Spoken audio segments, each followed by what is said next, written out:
alaikum wa rahmatullahi wa barakatuh. Firstly, jazakumullah khairan to everybody for showing up, taking the time out of your busy schedules to make it here. May Allah reward everybody. Inshallah, as we know, the title of today's lecture is Fiqh of Salah. This is part of our Pillars of Islam series that we started this year. So, jazakallah. A little about our speaker. This is Sheikh Sohaib Zuberi. MashaAllah, he drove all the way from Brampton to be with us here. He completed his hifz of the Quran while studying business economics at York University. After graduating from there, he completed multiple courses at Cornell University and Cambridge University. Then he went on to pursue his Islamic studies at Al-Rashid Islamic Institute for the next 7 years. And then now currently he's pursuing post-secondary education in the science of fiqh, Islamic law. And he also works with Islamic Relief, and he's an Imam at Masjid Ibrahim, and he teaches at different masajid all over the GTA. And without further ado, Sheikh Sohaib. All right, let's do this, guys. How much time do I have? An hour and a half? Yeah. I'm going to hold you guys hostage for an hour and a half, inshallah. How does that feel? MashaAllah. All right, Bismillah ar-Rahman ar-Rahim. Alhamdulillahi Rabbil Alameen. والصلاة والسلام على أشرف الأنبياء والمرسلين نبينا محمد وعلى آله وصحبه أجمعين رب اشرح لي صدري ويسر لي أمري واحلل عقدة من لساني يفقهوا قولي. If I want to change the slides, I just press this from this side, right? Yeah. Perfect. Yeah. All right, so this is part of Fiqh of Salah series. When you talk about, I'm going to dive straight into the topic, right? We don't have time to, go into more introductions or talk about other things. I want to dive straight into the topic. It's a pretty loaded topic. We just got an hour and a half. Normally when I teach this, I need at least 2-3 hour sessions. And then I go a lot of back and forth, asking questions. Sometimes I bring candies and I give out. But today, you know what, tough luck. Actually, I made a rookie mistake. I did a program on Halloween at the main masjid of Hamilton. And I decided to play this candy game. And I was like, all right, kids. The entire masjid was full of kids. I'm like, whoever's gonna answer or ask questions or raise hands, I'm gonna give them a candy. Total disaster. I'm never gonna do that again because everyone's just like raising hands and asking, and you're like, if you don't ask one of the kids, what happens? Come and complain, right? So that's what happens. So alhamdulillah, but anyways, questions, leave them for the end. We will give at least 15-20 minutes for questions. However, if I say something about the slide that you guys don't understand, just raise your hands and I will clarify. My only request would be wait till I change the slide, because it might be that I might actually cover that topic while we're on that slide. Sounds good? Everything's good? Alhamdulillah. So move on. Okay, so we said it's Fiqh of Salah. Rasulullah sallallahu alayhi wa sallam, he said, Bunya al-Islamu ala khamsa. Right? So the foundation of Islam is based on 5 pillars. And that's the series that we're doing right now. So the first one is Shahada. La ilaha illallah Muhammadur Rasulullah. Something when we say we enter the fold of Islam. But the first pillar in terms of actions is Salah. So there are 2 words that were used. Fiqh of Salah. Right? So what were the 2 words? Fiqh and Salah. Right? So let's briefly look into the definition of fiqh, and then we'll look into the definition of salah. The English word for fiqh is jurisprudence, right? It's a long word, it gets complicated sometimes, but it's all good. One thing I do tell people is that there are certain terminologies that we should memorize in Arabic, right? So we can always use translation and stuff, but some words, you just use the Arabic ones, right? Just because that's part of the Muslim lingo, right? Like you say, inshallah, right? You say, mashallah, subhanallah. You don't say, if God wills, every single time, right? It's a natural thing for a Muslim to say, inshallah, I'm going to do this, right? Mashallah, right? You don't say, that is what Allah intended. No one says that, right? So when it comes to fiqh, it's one of those words that you actually just know. You just say fiqh instead of saying jurisprudence or prayers. No, fiqh of salah. We keep it simple. All right? Alhamdulillah. All right. So what is that? What does the word fiqh actually mean? When you look at definitions, and that's the beauty of Islam, that it defines everything. Even in English, when you say define, you're actually making sure that it's not infinite. Because something is infinite, you don't know where the boundaries are. You define it, right? You basically confine it to something, and that's the Arabic word. It's called hudud. right? Which means putting boundaries so that you're able to understand what the word actually means.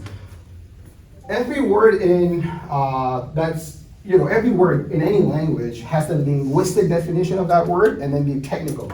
Okay? Okay, I'm gonna ask you one question. Who can tell me the difference between linguistic and technical definition? Let me see if I have one candy in my pocket. Guys, make dua, please. Ooh, I actually do, mashallah. All right, who can answer? Bismillah. So as far as I know, linguistic is the definition you can see in the dictionary. Technical is the meaning that's used for that specific field. Okay, beautiful. Anybody disagrees with his brother? No? Okay. Let me give you an example from English language. The word substitute. Okay? What is the linguistic definition of substitute? Is to replace one thing with the other. Correct? Now, when you apply that definition in the field of education as a university, what does that mean? Oh, she is a substitute who's like a supply teacher. So substitute literally means to replace one thing with the other, but when you apply in the field of education, it will mean a teacher swapping with the other teacher, right? Replacing the other teacher. Now World Cup is going on, right? People talk about players being substituted. What does that mean? That a player is getting on the pitch and the other one is leaving the pitch. So now you have a linguistic meaning, but when it was applied in a certain field, has a different meaning, right? So same thing with fiqh. Fiqh linguistically means to split something open, right? Something that splits open, that's fiqh. The technical definition is knowledge of the secondary rulings of Sharia that are derived, extracted from detailed evidences. You guys are like, so what is this? What are you talking about? I'm gonna make it easy for you, inshallah. Don't worry, we got this. Knowledge of the secondary rulings. So we'll look at the next slide and we'll know exactly what that means. But before we move to the next slide, detailed evidences, what's called adilla mufassala, are the Quran, Sunnah, Ijma, consensus, and Qiyas, and analogy. Of course, this is a little bit beyond the scope of the class, but just understand there are detailed evidences. So rules that are derived from Quran, rules that are derived from Sunnah, rules that are derived from consensus, rules that are derived from analogy, that's basically fiqh. So what does secondary rulings mean? Because the primary ruling is what's known as aqidah, right? The belief system that you guys covered in the first session is talking about aqidah. The secondary rulings is called fiqh. Another word is al-ahkam al-far'i, right? So you can imagine like a tree with like roots and then you have branches coming off, right? So the trunk of the tree is like and the roots are like the aqidah, that's the foundation. But then what comes out in terms of branches is the rulings that are derived from that one. So how to pray, for instance, that will be a far'i ruling. Belief in angels will be ahkam al-asl, the primary rulings. But it's quite interesting that Imam Abu Hanifa rahmatullah alayh, he called his book on aqidah, his book on primary rulings, Fiqh al-Akbar, like the big fiqh, right? As if to say that that's the essence of religion, and then whatever else is derived from is the far'i rulings. All right, guys, any questions so far? No? Simple? All right. Subject, we can skip this, inshallah. Again, just because of, I'm just conscious of time as well. Benefits is that a person moves from darkness of disobedience to the light of obedience and takes a person close to Allah subhanahu wa ta'ala. All right, that's the benefit. What's the virtue? Okay, what's the difference between benefit and virtue? Anybody? Any sister? Yes. No? You guys don't want candy, huh? I see how it is. Another one, mashallah. Anyone wants to give it a shot? What's the difference between benefit and virtue? Maybe benefit is what we can kind of gain in this, like what we kind of see maybe in this dunya, and virtue is maybe the reward from Allah subhanahu wa ta'ala. Ooh, beautiful. Okay, benefit has to do with this life, and virtue has to do with next life. So Allah subhanahu wa ta'ala, He says that the one who is given wisdom is given great good. And then the hadith mentions that the one whom Allah intends to do good with, Allah gives them the understanding of deen, right? So if, and I don't want to say this to like make us very egoistic or something, but just to become grateful to Allah subhanahu wa ta'ala, the fact that Allah allowed us to come here and sit and learn, we should be grateful to Allah subhanahu wa ta'ala, because this is a manifestation of Allah intending good with us. Alhamdulillah, right? We're not doing something special, it's just from Allah subhanahu wa ta'ala. Anyways, this is important, individual obligation versus communal obligation. So, by the way guys, I might speak a bit fast because I want to cover a lot of topics, right? If you don't understand, you can always stop me and I'll be more than happy to repeat. Is that good? Yes. Right? Okay, perfect. Individual obligations are basically obligations that every individual has to do. And if you do that action, it's not going to absolve anybody else from doing what is due on them as well. Okay? So let's say praying 5 times a day. If you pray, just because you pray doesn't mean that your siblings are not supposed to pray now. Right? They're absolved from an obligation. It doesn't happen. It doesn't work that way. Right? When it comes to communal obligation, then if you do it, or there are certain individuals, or certain number of individuals to do it, then it absolves the entire community from doing that action. Famous example, Janaza Salah, right? Salatul Janaza, funeral prayer. If there are certain individuals who do it, the entire community is actually absolved from that obligation. But if no one does it, then everyone becomes sinful. Okay? So, fiqh is divided into 2. There's individual obligations, and then there is communal obligations. So now we're talking about salah. Okay, there you go. Salah. Again, there is the linguistic definition, and then the technical definition as well. By the way, I know because I'm going a bit fast, so some of you guys want to take notes and stuff. I can share the slides with you guys. Actually, I shared it with Brother Walid. Yeah. So Brother Walid can actually share with the rest of us, inshallah. Sounds good, Brother Walid? Are you happy with that? Are you guys happy with that? Right? Okay, alhamdulillah. Excellent. So linguistically, it means dua. By the way, there's one very important thing for us to know, and that is, in most cases, the linguistic definition and the technical are linked to each other. They might be different, but there is a link. Okay, so we'll connect it. We'll make the links right now, inshallah. So linguistically, salah means dua.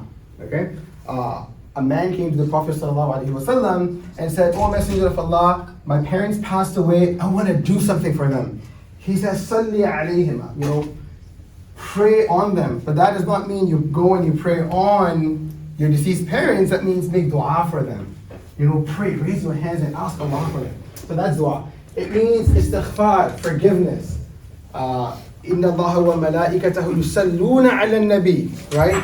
The angels descend salah on the Prophet, meaning to seek forgiveness for the Prophet. Right? And the Prophet is already forgiven, is for his status to be elevated in the sight of Allah. Then it means something that's mandatory, something that's great, ta'zeem, greatness. Every single definition goes back to the salah that we know as, which is performing specific known actions that we will be learning about today, inshallah. Okay? So, through prayers, there is dua in there. There is dua in prayer, right? In your prayer itself, you seek forgiveness of Allah subhanahu wa ta'ala. And when you pray, Allah forgives all your sins. Then it is mandatory, and it's one of the greatest ibadah that's out there. So you see how linguistic definitions, every single one of them is linked to salah? Can you guys see it?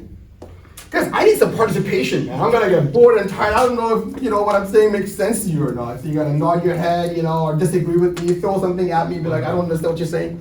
If you're asking me to disagree, I'm going to slightly disagree with the linguistic definition. Oh, okay. Like we can, maybe after this we can get more details about like the origin of salah. The root word is wasala. Yeah. Connection. Correct. That's the whole point. Like I agree with the relation with dua, istighfar, luzum, wa ta'zeem. Yeah, maybe I can add something inshallah No, over there, inshallah. No, that's a good point. I appreciate that. All right, so this is one of the benefits of salah is that it actually saves you from shaitan. In Surah Al-A'raf, Allah subhanahu wa ta'ala actually speaks about, he quotes shaitan, saying that this is when he was banished. He was like, you go On your own, you disobeyed Allah, so he was banished. And this is what he said. He said, ثُمَّ لَآتِيَنَّهُم مِّن بَيْنِ أَيْدِيهِمْ وَمِنْ خَلْفِهِمْ. Then I will come to them from before them and from behind them. I'm going to come from the front, I'm going to come from the back, and on their right and on their left. Right? So I'm going to come from all, 4 directions. Which the scholars explain what this means is, I'm going to come from the front, meaning I'm going to make them love this life. Right? I'm going to come from behind them, meaning I'm going to make them hate the next life. Right? I'm going to come from the right side, meaning I'm going to make them look all the good actions too difficult and ugly. And when I come from the left side, I'm going to make all of the bad actions look beautiful to them. You see that? But he forgot 2 directions. Right? He mentioned front, back, right, left. He forgot 2 directions. Top and bottom, right? Which means, what? That if you make dua to Allah, and you have that connection with Allah subhanahu wa ta'ala, and you put your head on the ground in salah, that you will be protected from shaitan. Yeah, 2 directions, shaitan has no access to it. Alhamdulillah. So that's the benefit of salah. Alright, cool.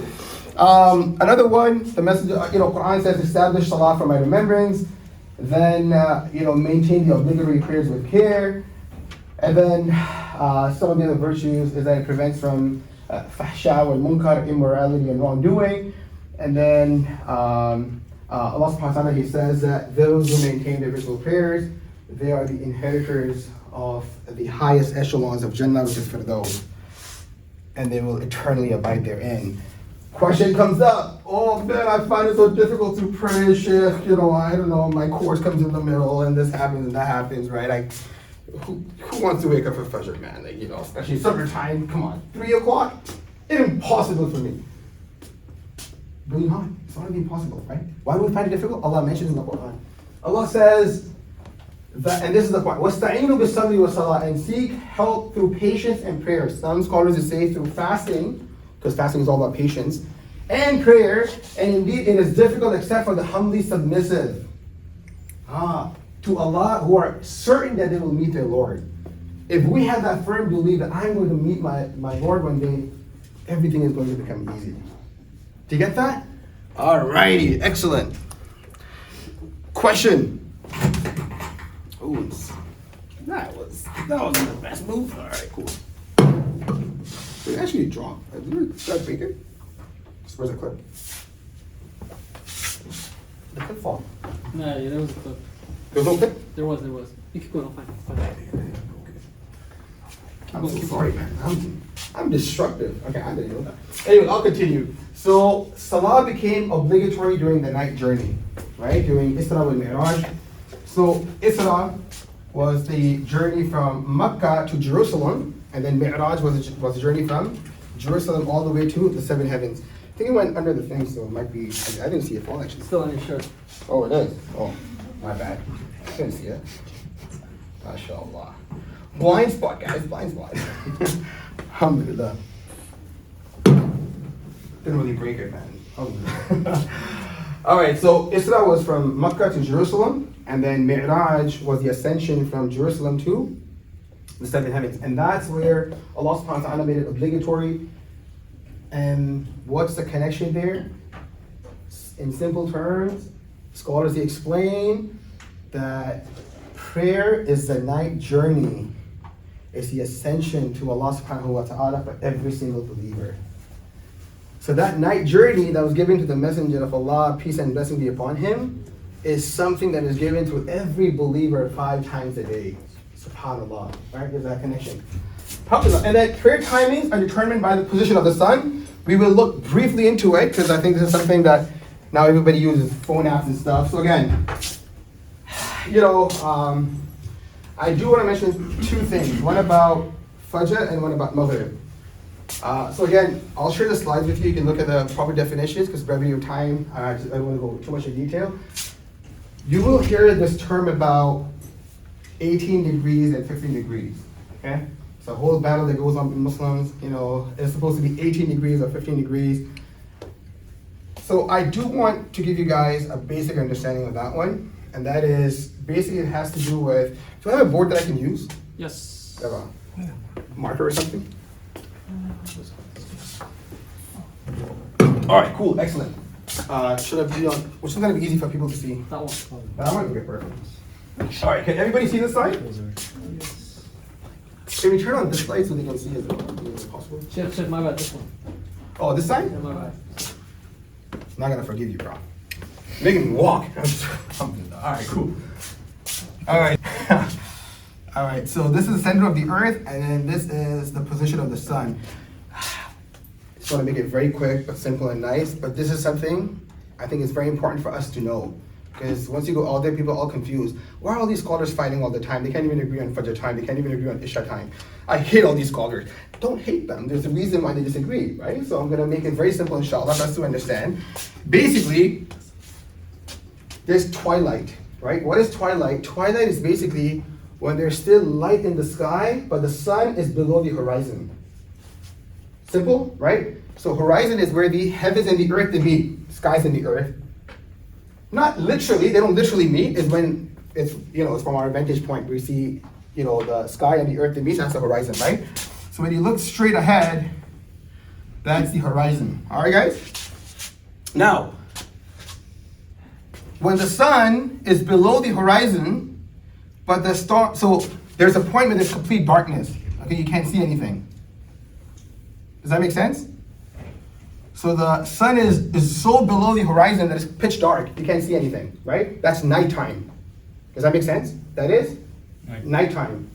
But then a point comes when the rays of the sun start hitting you start seeing the light in the sky, okay? But it's still dark. The sun is still below the horizon.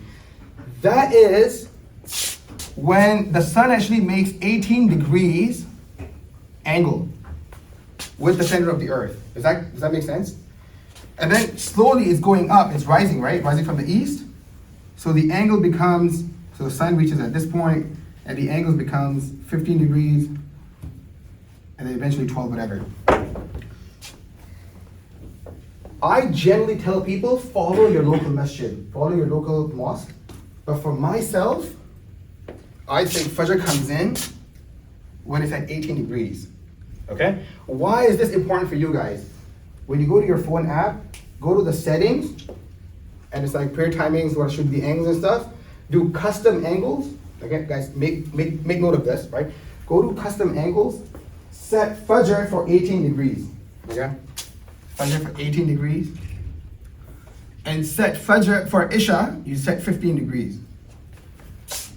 It's the same thing when it goes the other side, all the way down, whatever. You guys will be set for Isha and Fajr. Sounds good? But again, if you guys I don't trust Sheikh Sohaib, I don't know where he came from and stuff. I'm gonna follow my local masjid. By all means, go ahead and do it, inshallah. Sounds good? Is that clear? That's simple, right? So now when you read angles, because it comes all the time, you know exactly what they're talking about. All right, Dhuhr prayers, again, guys, look at the app. We don't have time right now. Asr, you can follow both first and second shadow. Very simple. I just want to point out Maghrib prayers, and this is where a lot of people make mistakes, especially when it comes to Ramadan and when people are fasting in general. Okay? So guys, pay attention to this. Maghrib comes in when we said this is the horizon, guys. Can you all see it? Can you all see it? Yes. Okay. All right. Maghrib comes in Islamically when the sun entirely goes below the horizon. Okay? That's when Maghrib comes in. When you look at the apps or you go online, and generally when they say sunset, okay, they mean when one part of the sun hits the horizon. Sorry, my bad. All right, cool. All right. This is when the sunset happens. All right? This is not when Maghrib comes in. When does Maghrib come in? When this happens, correct? For the sun to go entirely below the horizon, it takes roughly 3 minutes. 2 to 3 minutes. Does that make sense? You guys with me? That means, again, on your apps, you should go to Maghrib and add 3 minutes. Because most apps, I'm not saying every app, and again, I don't want to go into like each app. Most apps, they actually put sunset as the Maghrib time. That's not Maghrib time. So if you go to sunset and you're like, when is iftar? And then you break while the sun is still up, technically the fast doesn't count because you broke before Maghrib Salah. Does that make sense? Tip and trick, this is what I do. I go to a website called timeanddate.com. Right? This is very simple. So when you go to Google, just put in time and date, Hamilton. Okay? And then scroll down, it will give you sunset time. Just add 3 minutes and that's your Maghrib. Simple. Job done. Guys, any questions so far? Yes. I have a question in terms of Fajr, since you're talking about sunset. Yeah. So sunrise, that would be as soon as it hits, correct? Correct. So sunrise, according to them, so that's why, and that's exactly when Maghrib ends. Oh, sorry, Fajr ends. Fajr. When the sun, so that's a good question actually. So when the sunrise happens and the sun actually hits. So from 18 degree all the way till 0, that's your Fajr time. Okay? And then you're not supposed to pray from the sunrise for the next 10 minutes because it comes in the hadith. Again, not the time and place for this. So on your apps, you will see sunrise time. Give 10 minutes before you want to pray. What? Any other nafil salah or whatever. Okay? And 10 minutes is actually quite accurate because the hadith mentions an arm's length. And I went to Toba Mori and then we just, my friends, was at the cottage, the beautiful view, and then, Fajr Salah, we prayed it, and we actually recorded it. It's exactly 10 minutes, right? That actually goes up that length. So it's wrong observation. All right, the Prophet ﷺ, he said, if anyone prays in a day and night 12 rakahs of voluntary, which is called subrogatory prayer, a house will be built for him in paradise on account of these rakahs. It includes her as well, by the way. So he mentioned 12 rakahs, right? These are not, when he says voluntary, that means it says other than what is obligatory, okay? So, folks, this is what I tell people. I'm like, listen, man, you're working day and night, putting all this effort and stuff just so you can get one small house in this life, right? Maybe rent the house, pay all the bills and stuff. With this, every single time in a day you pray 12 rakats, you get a palace in Jannah, basically. Right? That's gonna be for you forever and ever. And based on what this hadith actually means, for every day you got a palace in Jannah. I mean, imagine, you're like, man, every 365 palaces every single day. I mean, every single year. SubhanAllah, man. I want a long life. I don't want to die early. Anyway, so these are the number of rak'ahs.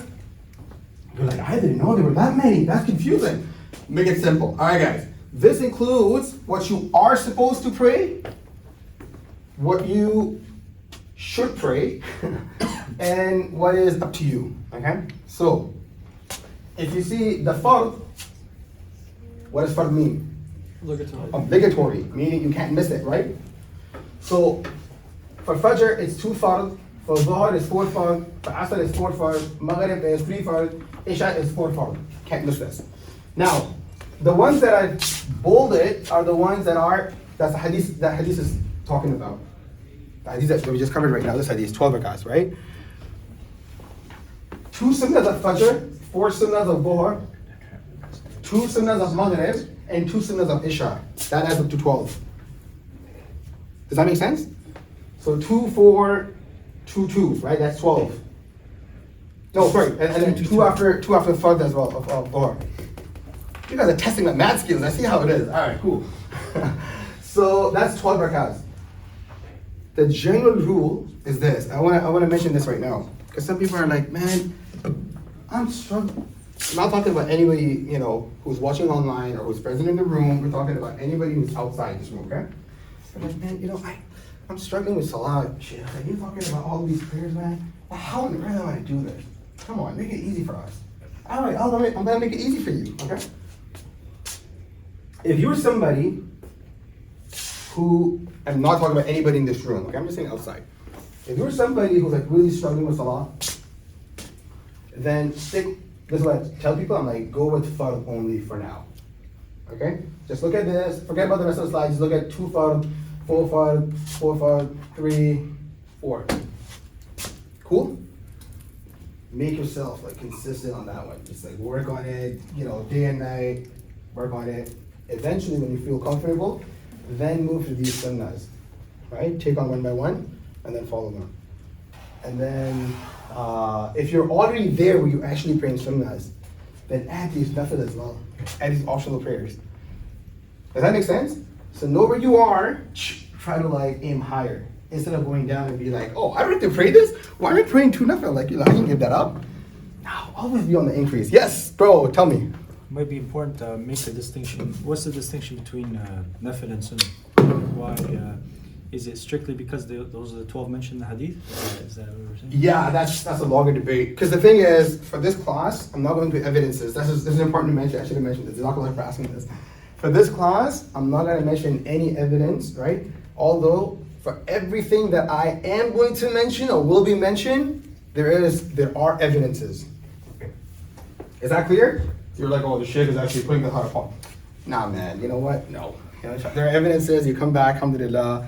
We can have a longer class, we can go into some more details when it comes to that. This is important. So what we looked into on the previous slide over here, these are what each individual unit is classified as, right? So two fard, two sunnahs, whatever. Within each prayer itself, you have things or actions that are obligatory, actions that are wajib, mandatory, actions that are sunnahs, and actions that are recommended. Does that make sense? What? Do you guys understand what I just said right now? These are individual units, but within each prayer itself, you have actions that are obligatory, actions that are, so remember that distinction in mind, inshallah. So for the next slide, keep this in mind, memorize this. Not right now, but when the slides are shared with you, memorize it, inshallah. And that is, those actions that are obligatory, if you miss them intentionally or unintentionally, you miss them, your salah breaks. There's no way of making it up. That means you have to say salams or just complete whatever, but you have to repeat the prayer, okay? For actions that are compulsory or wajib, then if they are missed intentionally, okay? If you miss intentionally, then the salah breaks. And if you miss unintentionally, meaning you forget or something, you got confused, then in that case, you can do sajda sahu, which is a prostration of forgetfulness, and make up for that one. Then inshallah we will look into. Sounds good? Okay? And then you have what's called sunnah al-mustahab, which is basically recommended acts, and then sunnah are actions that if you do will beautify your prayer, but if you miss it, there's no harm in it. Like there will only be a decrease in reward, but technically it will be considered as if you prayed the prayer. Does that make sense? Okay. Is there a question about the slide or? Yeah, the storm. Yeah. So I was going to ask basically for wajibat, something's wajib. If something is like forgotten, let's say, are not done, not because it was intentional or unintentional, but say they weren't aware of the fact that it was wajib, and someone clarified it to them, would that fall into the intentional category, or would they have to redo that? Very good question. So the brother is asking, what if somebody didn't know that it was wajib? Then in that case, most scholars will say that the salah would count. So as long as they didn't miss the obligatory ones, right, their salah would actually count, inshallah. Good question, guys. You guys are mashallah smart. Alhamdulillah. All right. I wanted to mention one more thing. Yes, important clarification. We have 4 schools of thought in Islam, right? Again, because the course was short, I didn't put up the slides up there. But we have 4 schools of thought in Islam. And every single one of them is rightly guided. Okay, so we have the Hanafi fiqh, you have the Maliki fiqh, you have the Shafi fiqh, and the Hanbali fiqh. So, for the most part, when it comes to prayer, there are no differences. The main prayer is exactly the same. There are some minor differences. And those differences have to do with what's preferred and not preferred. It's not about halal or haram, or your salah will be accepted or rejected and stuff. Does that make sense? So, my slides are based on the Hanafi fiqh, okay? So if you listen to it, you're like, no, Sheikh, the evidences are, listen. Let me take this. Okay, I'm taking this. All right, cool. Listen to me. Every single school has evidences that they consider to be the strongest. Okay, scholars throughout centuries have accepted those evidences. Does that make sense? So we can't come in the 21st century and be like, man, but I found an evidence that Imam was unaware of. They'd be like, oh, nice. Let's have a separate conversation. All right, does that make sense? So anything that I'm gonna say, okay, is based on the Hanafi fiqh. If you learn something different, and if it's minor differences, don't panic. Don't go into that stress mode and be like, I hate Sheikh Sohaib, man. I don't know what he was teaching in class. Some minor differences. It's all good. Okay? Yes. Where do the arkan of salah, like the pillars? I'm gonna bring that up. Yep, it's on the next slide. Good question. Oh, there you go. Ben, do you read my slide or something? Did that word just get popped up? No, I can read your mind, yo. I'll put it. I'm just kidding. All right, so you have prayer itself. There are things that we are supposed to do before the prayer, and there are things that we have to do inside the prayer. Okay. So, what you do before the prayer are called preconditions. Okay? Shurutu salah, like preconditions. These are pre as in before, right? So before salah, you're supposed to make sure that you do them, and that's the only way your salah will be accepted. If you miss any of those things, your prayer will not be accepted. You guys with me? Cool? Excellent? All right. So they're also known as shurut. You can just memorize the English one, preconditions of prayer. It refers to things a person has to make sure before beginning the prayer. And then there are integral practices of the prayer, which the brother mentions as arkan. So arkan are the obligatory parts of salah, okay? Which means if you don't do them in salah, your salah will not be accepted. Does that make sense? All right, cool. So another way of saying in English is the pillars of prayers, okay? So the easy way to remember this is this, okay? For people who get confused, and again, yeah, I'm gonna move this chair, y'all. No stepping on it, it's all good. Just so I can see it. It's right there. All right, cool. Can you guys hear me in the back? Yeah, perfect, okay. So the way to remember this is pre means before, and then pillars are something that are inside the building, right? Inside the building. So when we say these are the pillars of prayer, that means these are things we are supposed to make sure we do inside the prayer. Just like pillars are inside the building, right? And pre is before. So preconditions are conditions we have to make sure before we start the prayer, and pillars are things that we're supposed to make sure that we do them while we are inside the prayer. Easy stuff, guys? Okay. So what are the preconditions of prayers? Things that we're supposed to make sure that we do them before is to become ritually pure from major and minor ritual impurities. Meaning if you see anything, what's called najasa. By the way, it says impurities, it doesn't say dirt. Okay? There's a difference. Your clothes can be dirty by, you drinking milk like a... Well, I didn't see you drinking milk, my bad. Well, I swear by Allah I did not see you drink milk. I just came with an example, my bad, bro. MashaAllah, bro. Allah, okay, my bad. Alright. We'll change the example. Alright, we'll take a person, I'll be like, you don't get cold. Okay?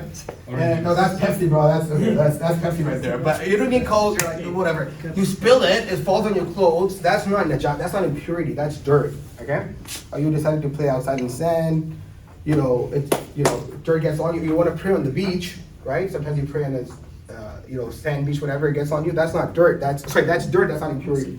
But you should be clean up all impurities. Again, guys, make sure you make it to the Wednesday class because inshallah we'll be talking about impurities. And sisters' session will take place. They already had one last week. Oh, you had it, mashallah. You guys are ahead of brothers, mashallah. So you know what impurities are. You guys can teach inshallah the brothers. So you have your body and clothes must be free from all substances. So you include your body and now your clothes. Okay. Your private areas must be covered, which for men are from navel to knee, and there's difference of opinion between some scholars. Some scholars include the navel and exclude the knee, and some do it vice versa. They exclude the navel but they include the knee, right? Be on the safe side, cover both of them, right? Simple. For sisters, it is the entire body except for the face hands up to the wrist, and according to Hanafis, feet is also something that can be left uncovered. Again, you might hear different opinions. That's fine, okay? But the opinion that I follow is that the feet is not included in the thing. You don't have to wear like socks or anything, as long as the ankles are covered. The place where you perform will be clean. And this is where the sajada comes in handy. The purpose of this prayer is not that your prayer is only accepted on this. It is that you don't know the place where you're praying might be dirty, so you keep this clean, and then you put it on it anywhere, and then you can pray. Question. Can you just finish the preconditions and then come back to you, inshallah. You must ensure the time for salah has begun. So don't pray before the time comes in. My class is coming up, man. I got like 10 minutes for Maghrib. I want to pray right now. Not gonna count. Right? Just wait for the time to come in and then pray. You face the visual direction of Qibla, right? So find Qibla, choose that one. Now you can use Google direction, Google Qibla. It's very easy to find. Or you can come to the Musalla and pray, inshallah, facing the Qibla. You must make an intention to perform a particular salah prior to beginning that salah. Okay? So these are 7 conditions. All right? 7 of them. Before I take questions, let me give you guys a tip to remember all 7 of them. Is that okay? Because you're like, so there's too much points on the slide. What's the easiest example? All right, tips and tricks. That's what it's all about. We got all the little stuff that we can do to remember all that stuff. So we mentioned 7 of them. I want all of you guys to do one thing with me right now. All right, guys? Some physical activity. You guys ready for this? All right. Raise your hands. Like shahada, shahadu an la ilaha illallah. Yeah, everybody. I don't want to see any hands down right now. Go like this. Sisters included. Yeah, inshallah. Go up. Yeah, perfect. If I don't see your hands up, I'm going to call you out. I'm just joking. I'm not going to call you out, but okay. Face up. No, not face up, sorry. Finger up, right? Fingers up. Good. Nice. And then just go like this. Towards yourself. Go towards yourself. Go towards yourself. Go towards yourself. Wallah, I'm not putting a spell on you guys. Wallah. I don't believe in that. Keep going, keep going, keep going, keep going down, down, down. Keep going down, down, go straight. All preconditions are done. You're like, what? What? What just happened? It was simple. I mentioned all 7 of them. 7. How? How? This is the time. Remember, sun? Timing has to do with sun, right? The time for salah has begun. You come down. The body is all clean. You have wudu, right? Go down. Clothes are all clean, right? There you go, impurities. Look down. The place where you'll be praying, all clean. Facing the Qibla. All 7 done. Did I understand? All 7 are done. Those are 5. Okay, let's go back. Which one did I miss? Intention. Intention. Yeah, well, intention. So you go down, time, intention, head, right? There you go. Intention. Which one is it? Aura, covered. Yeah. So you go down. Okay, there you go. Body is clean. Body is clean. Clothes are covered. Clothes are clean. Place is clean. Qibla. 7 of them. I was testing you guys by skipping 2. Y'all like stuff. All right, cool. This is a side. Oh, by the way, I saw some hands here. Yes. Yeah. I don't want to only consider if your time and don't want to get into it because there is a Wednesday lecture about it. About impurities, it's just a yes or no. The dog's saliva, if it touches your clothes, is that technically impure? Yes. Yes. But dog itself is not. The saliva is. So if you touch like a dry dog kind of thing, it's clean. So if it doesn't lick me, like it's not impure? Yeah. No, if it licks you? If it does not, like No, it's clean. Yeah, it's clean in that sense. Yeah. Also regarding impurities, so Oh, can we take that on Wednesday because we have limited time, inshallah? I was also going to say, Yeah. we have a Q&A link, inshallah. So I'll be going through Oh, Q&A after. beautiful. So if your question does not relate directly to the slides, it won't be answered, inshallah. Inshallah. Because I got 45 minutes, inshallah, guys. I'm wasting his time, but I'm doing my best. Any questions about the slide? But you can, yeah, the URL is up, guys. If you have any questions, please put your questions right there, inshallah. It'll take you to a Google. If I say something that you guys don't understand, then ask me and I'm gonna repeat it, inshallah. Okay, cool? This is a very important slide for university students, okay? And I consider myself as one of you, alhamdulillah. Not that old, okay guys? I'm a university student, alhamdulillah. Student from like, student of education, alhamdulillah. All right. Generally sometimes what happens is that we're studying really hard at nighttime and we miss Fajr Salah, right? Things happen, right? I'm talking about you guys, mashallah, never miss Fajr. I'm talking about those who are not in this class, who failed to come today. Okay? Some of one of those random people outside, they actually miss Fajr Salah, okay? If there's, this is very important by the way, a lot of people don't know this ruling, and it's very important, it comes straight from the hadith. If you are somebody, and it includes sisters who might not pray because they're not supposed to pray, it includes them as well. But if you're somebody who have never missed any prayer, okay? There's a technical word, you don't have to remember this, but the word is you are sahibut tartib. You are somebody who has always prayed all the salahs. You guys with me so far? If you end up missing a prayer, you have to pray that one that you missed first before praying the next one. Simple? So, if you sleep through Fajr, by you, I don't mean any one of you. If you, a random hypothetical person, right, sleeps through Fajr, before praying Dhuhr, they have to pray Fajr. What they cannot do, and a lot of people do this, I used to do this all the time until I found out the ruling, is, and when I used to miss Fajr, right, by mistake or whatever, is pray Fajr after praying Dhuhr. Does that make sense? In that case, Dhuhr doesn't count. So you have to pray Fajr again, and then pray Dhuhr again. Straight from Hadith, not the time for evidences, okay? So just make sure, if you're somebody who hasn't missed prayers, to pray that one first, and then pray the next one. The only exception is, if you pray the previous one first, that you will miss this current one. So let's say Asr is almost about to end, and you didn't pray Dhuhr. Now if you start praying Dhuhr first, and then Asr, you might miss Asr Salah, correct? Because Maghrib is going to come in. Then in that case, you can pray Asr first, and then pray Dhuhr, and then pray Maghrib. Cool? URL, bro. Okay, no. So you said if you would pray the current prayer first and not pray the prayer you missed first, then that current prayer would not be counted. Will not be counted, yeah, to be repeated. Like if this happened to us, should we go and repeat the prayer but like way in the past? No, so the only time it actually drops is when you miss the prayer 5 times, right? So the only exception is, cutting long story short, don't worry about that right now, right? I mean, if what happened in the past happened, from now on, just make sure that doesn't happen again. Cool? Keep it simple. Yeah.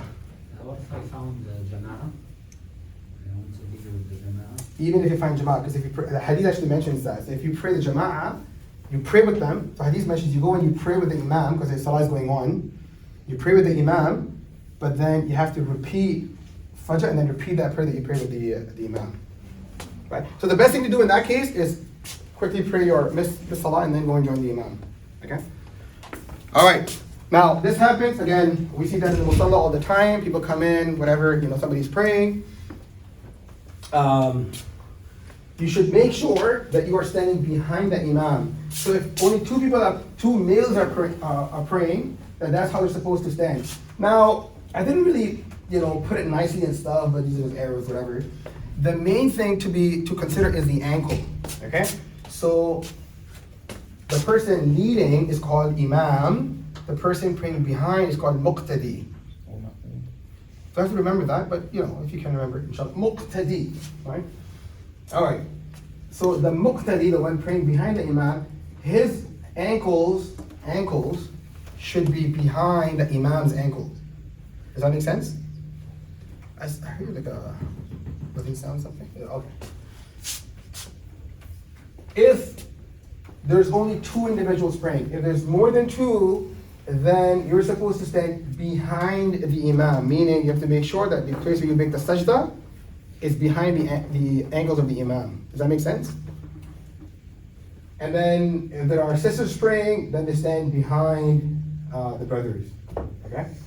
This is not to show that sisters are any less important than brothers. It's just an organizational structure. Okay? Yeah. I just have a question. So, are you getting annoyed by this? Because I feel some. You guys are fine with it? Okay, yeah. like I studied Shafi'i, so I just have a question about the length, the distance between the lines. For us, they say it has to be less than 1.5 meters. Yeah. Between is that do you know what the? The main thing to remember is that your ankle should be behind the Imam's ankles. So there's no distance requirement for the other. That will automatically happen. No, like for us, it's like if it's more than 1.5, then the Jama'ah doesn't count. Oh, if it's just 2 people praying? No, like a group of people playing. Each row should Saf, be from 1.5 to meters Saf two. behind the Oh, imam. stuff, yeah, okay. I don't So know. so that's in the Shafi fiqh then. In the Hanafi fiqh, there can be any public pathway in the middle. Okay?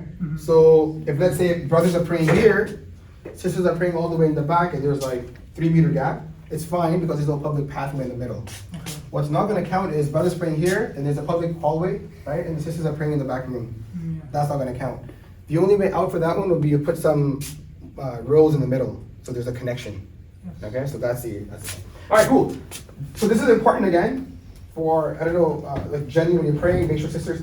Now, when you're praying at home, let's say you're praying at home, sometimes there's tight space, whatever. If let's say the female members are praying, just make sure where they make the sajda is behind the brothers who are standing. Does that make sense?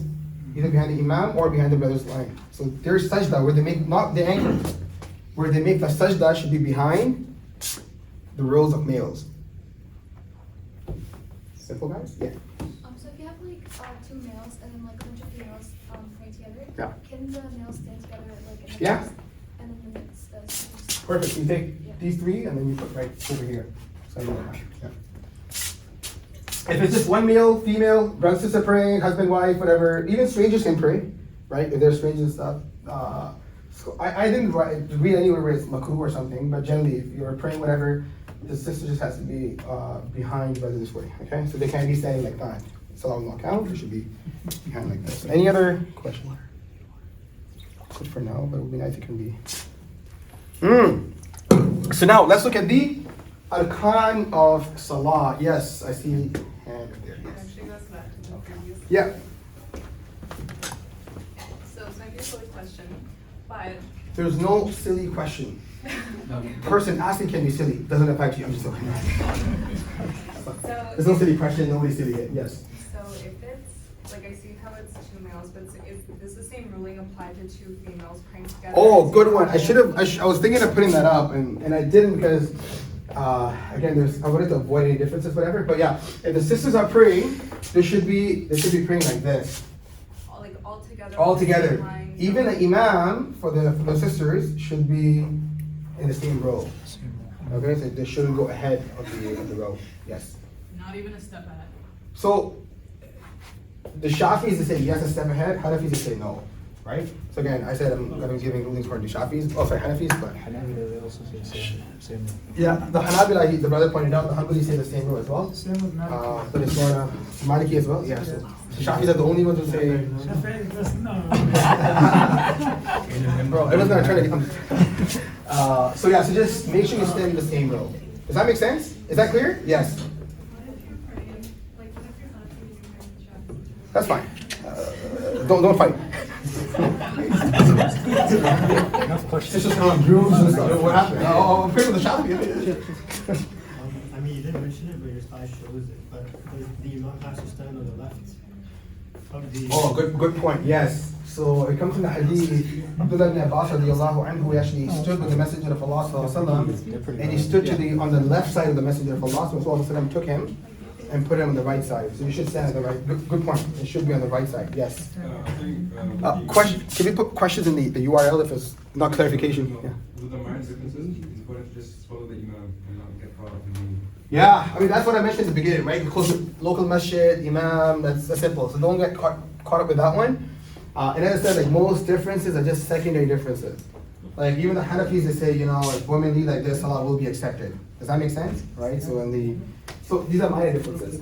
All right, this is important, guys. This is important because this has to do with the obligatory aspects of prayers. Okay, we can't miss any of them because what happens if you miss them intentionally or unintentionally? What happens? You have to pray again. Salah break.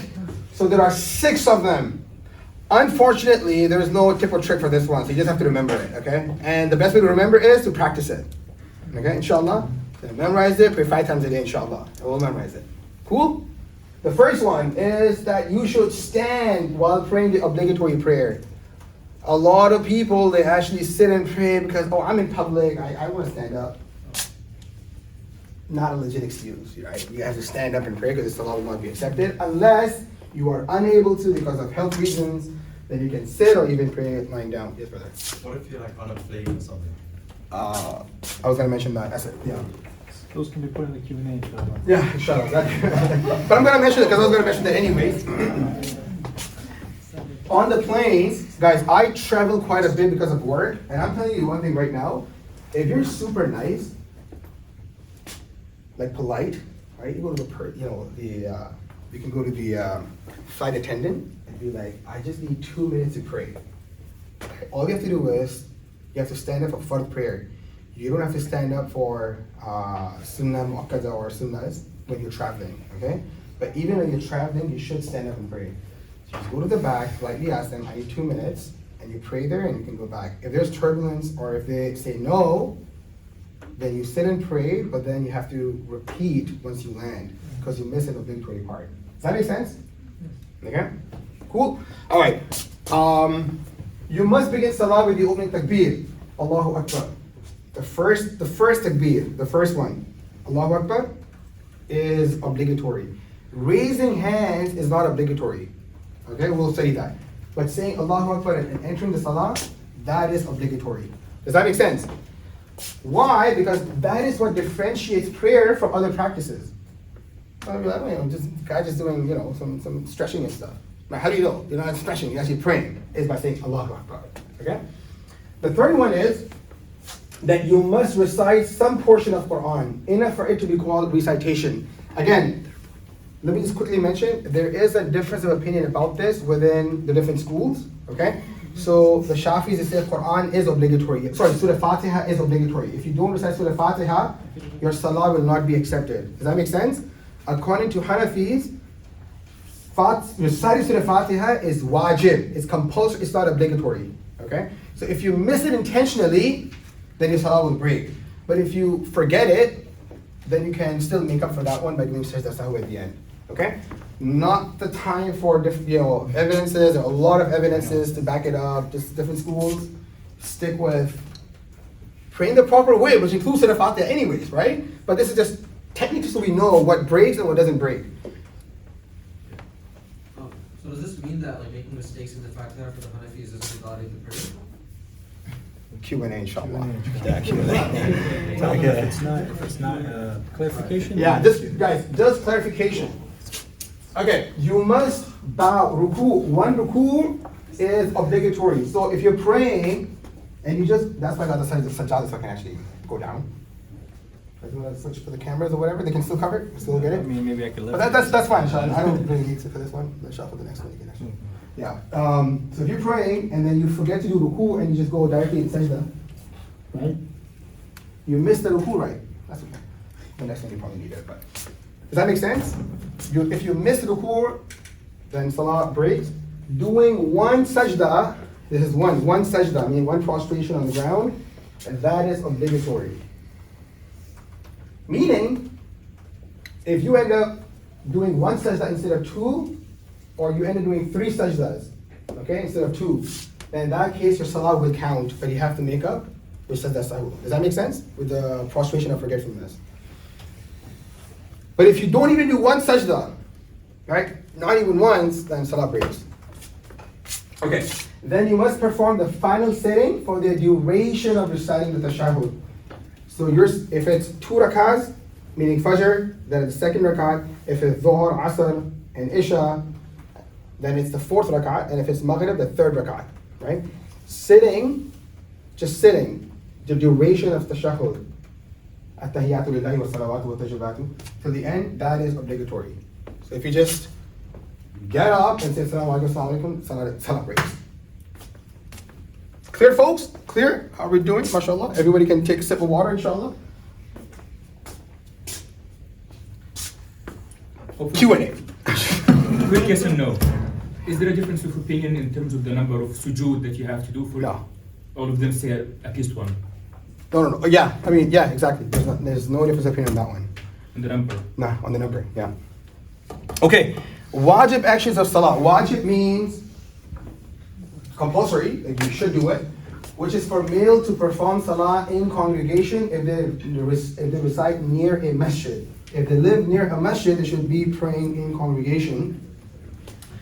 And what constitutes as being close? Again, very important for us. And that is, if you can hear the adhan, right? Then you should go and pray in the congregation masjid. Like you should go and pray in congregation with the rest of the jama'ah. But if it's far, again, this is what I tell people.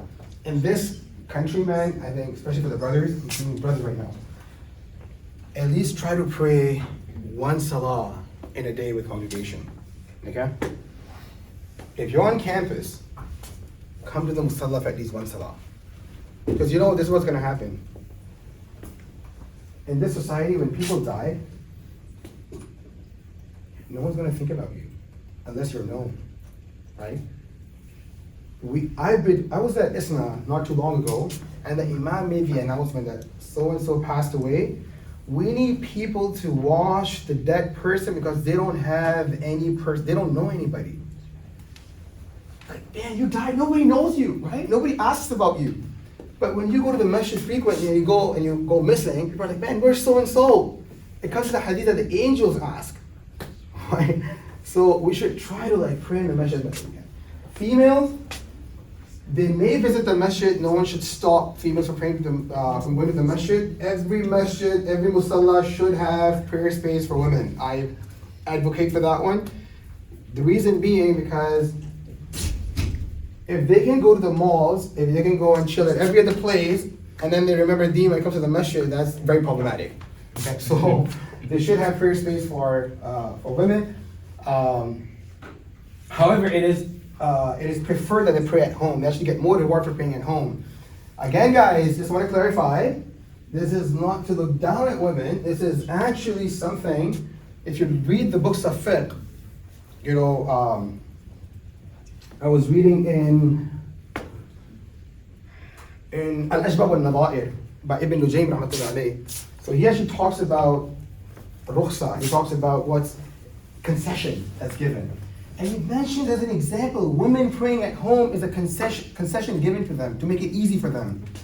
So you have a guy, you know, who wakes up in the morning in the middle of winter at like 5 a.m., you know, to clean the snow off their car and then drive to the masjid and then pray in congregation. And a woman literally gets up, that heated room, goes to the washroom, heated tap, opens it up, prays, and the guy's still driving in that cold, you know, going to the masjid, she prays, and she comes back, and by the time the guy gets back, she's snoring in bed, right? They both get the same reward. I mean, think about that. They both get the same reward. I'm like, how is that fair, man? It's concession. Alhamdulillah. All right. This is the wajib of salah. What is wajib? If you miss unintentionally, you forget it, it's fine. But if you miss it intentionally, your salah breaks. What are they? Reciting Surah Fatiha, okay? And a surah, or 3 short verses, or 1 lengthy verse. So 3 short, the shortest one would be Surah Al-Kawthar. Inna ataynak al-Kawthar, fasalli li rabbika wanhar, inna shani'aka huwal abtar. So that will be wajib, meaning if you recite any less than that one, your salah will still count. But if you miss it unintentionally, like you just say wal asr and you just went into ruku by mistake, whatever, right? Or not, then you can. Alhamdulillah, like all right. And this is, guys, very important. This is a very important slide because a lot of people make this mistake. A lot of people don't even know this. In both rakahs of Fajr, in the 2 rakahs of Zuhr, Asr, Maghrib, and Isha, right? And now this is something that a lot of people don't know, but in every rakah of the nafil and witr prayers, including sunnahs. So when you're praying sunnahs, 4 rakah sunnahs, you have to recite Surah Fatiha and a surah in every rakat. You guys with me? The look you gave me right now, I'm scared. Okay. Right. So if you're praying sunnahs, you understood though, right, sister? Yeah. Okay, perfect. So every rak'ah, you have to recite Surah Fatiha and a surah. Okay? If you miss, you have to do sajda sahu. In the fard, the obligatory ones, you just have to do that in the first 2 rak'ahs. In the final 2 of Dhuhr, Asr, and Isha, and the final rak'ah of Maghrib, you just have to recite Surah Fatiha, that's it. Clear? Guys, is that easy? Yes. I have a clarification. So what constitutes a lengthy verse? You're gonna ask me a question by saying it's clarification, or is that? No, because I don't know if you're gonna get into it. I'm sorry. Yes, Yeah. sorry. No, go ahead. Yeah. What constitutes a lengthy verse? Like what? Okay, that's a good one. A good clarification. Okay. Yes. So anything that is any ayah, one verse that is equal in length to those 3 short verses of Surah Kawthar, such as. Last verse of Surah Muzammil, good one. Such as Ayatul Kursi, right? Allahu la ilaha illa huwal hayyul qayyum. Oh, you know the yeah, so that's Surah, last ruku of Surah Muzammil. One rak'ah, one verse. Alright, cool guys. How are we doing with time? Extremely bad, but anyways, we'll see whatever we can cover inshallah. You must recite Quran audibly in Fajr, Maghrib and Isha, and silently in Dhuhr and Asr when leading a congregation. So you're the Imam, you're praying congregation, the Quran has to be loud enough in Fajr, Maghrib and Isha, loud enough for your own ears to hear, at least, okay? But don't read that way, read a bit louder so people praying behind you can hear as well. But we're just talking about what's wajib, okay? This is if you're praying in congregation. If you're praying on your own, then you have the option of reading out loud or reading silently. Does that make sense? And in Dhuhr and Asr, you have to make sure that you're quiet. Let me tell you a funny story, guys. So just refresh, inshallah. All right. So this guy, true story by the way, I'm not making this up, all right? This guy, do we all know how Jummah is led, mashallah? How we pray Jummah, everything, right? Sisters, mashallah, Jummah, right? Alhamdulillah. So it was time for Dhuhr Salah, okay? So they were at the office. I said, all right, you want to lead, brother? He's like, yeah, I want to lead. All right, cool. So he goes up to lead Salah. And this is Dhuhr, not Jummah, Dhuhr, right? He goes, he starts reciting out loud. So now people behind him, they're like,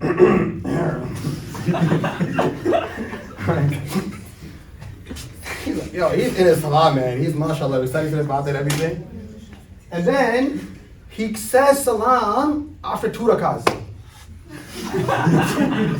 So we're like, hey, bro, like, what just happened here? What do you mean? The Imam of my masjid leads like this every single time I go to the masjid. He's like, wallah, Eddie, you only go to the masjid on Fridays, man. That's the problem, right? So he legit only went to the masjid on Fridays. It was his first time praying Dhuhr in the congregation. Alright. Total disaster. Anyway, true story by the way. Okay, you must perform each posture calmly and properly. So this is where there is slight difference of opinion between scholars. And that is, so I'm going to show you the correct way of doing it. What's the bare minimum? Sorry, I'm going to show you what the bare minimum is and what is the correct way of doing it. Okay? 2 different things. So before I even get into that one, let me show you the incorrect way of doing it. Okay? That everyone kind of rejects. So you're praying, and then you go, want me to move this up a bit? You're good. All right. This is the incorrect way of doing it, okay? So you go, that's okay, I'm just doing the cool right now. So you go, well,